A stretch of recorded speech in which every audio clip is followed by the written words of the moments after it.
یہ دیکھیں، یہ تقریباً 200 سال پرانا سیڑھی ہے، پرانی سیڑھی جو کعبہ کے اندر جانے کے لیے استعمال کی جاتی تھی۔ میں آپ کو جلدی سے تھوڑا سا بس آپ شیئر کریں، آپ لوگ شیئر نہیں کر رہے، بس شیئر کریں گے میں آپ کو چیز دکھاؤں گا۔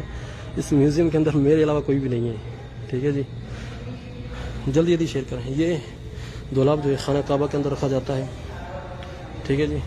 یہ پرانے کھول ہیں، جو یہ سلطنت عثمانیہ کے دور کا کھول ہے حجر اسود کا، اور یہ کھول جو سعودی حکومت کے شروعاتی دور کا ہے، ٹھیک ہے جی۔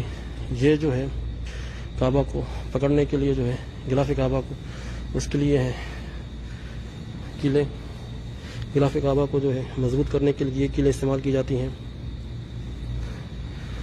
یہ ابھی سونے کا دروازہ لگا ہوا کعبے پہ، لیکن یہ جو ہے اس کا پیتل کا اور تانبے کا دروازہ بنا ہوا ہے۔ کعبے کا پہلا دروازہ یہ تھا۔ اور یہ دیکھیں بھائی، یہ جو ہے سلطنت عثمانیہ کے دور میں جو کعبہ کے اندر جو الماری رکھی جاتی ہے، یہ وہ ہے۔ تاریخ اس کی دیکھ لیں 1858۔ یہ جو ہے بھائی، یہ غلاف کعبہ بنانے کی پہلی مشین اس طرح سے بنائی جاتی تھی۔ اس مشین سے جو غلاف کعبہ بنایا جاتا تھا، آپ دیکھیں۔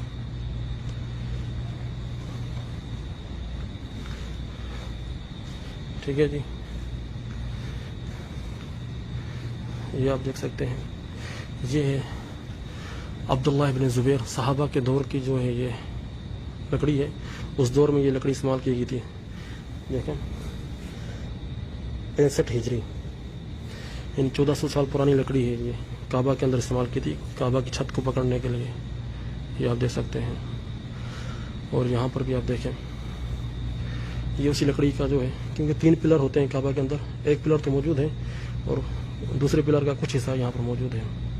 جتنے بھائی بھی دیکھ رہے ہیں یار، شیئر ضرور کریں آپ لوگ، یہ زیادتی ہوگی آپ کی طرف سے اگر آپ شیئر نہیں کریں گے۔ یہ دیکھیں، یہ جو ہے کعبہ کے دروازہ جو ہے، اس کے اوپر جو ہے یہ سونے کی جو ہے پٹی لگی ہوتی تھی سلطنت عثمانیہ کے دور میں، جو ابھی تک موجود ہے یہاں پر۔ چلتے ہیں آگے۔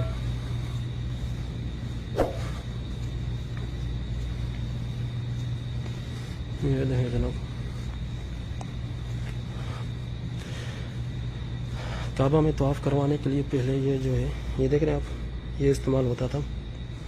یہ جو ہے اس لکڑی کے اوپر بٹھا کے طواف کرواتے تھے بزرگ لوگوں کو، ضعیف لوگوں کو۔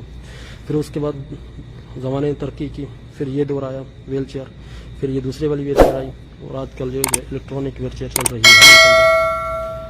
اللہ اکبر، یہ آپ دیکھ رہے ہیں۔